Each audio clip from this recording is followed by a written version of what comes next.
Hello guys, we'll be reading a story and the story is The Jackal and the Drum.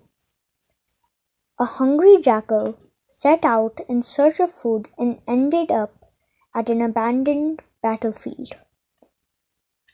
There he heard loud and strange sounds. Scared, he thought, I must disappear from here before the man who is making these sounds gets me. After a while, he told himself, I must not run away like that. Let me find out what really the sounds are and who is making them, because whether it is fear or happiness, one must know its cause. Such a person will never regret his actions. So let me first look for the source of these noises.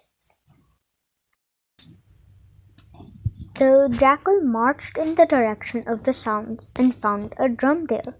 It was this drum which was sending the sounds whenever the branches of the tree above brushed against it.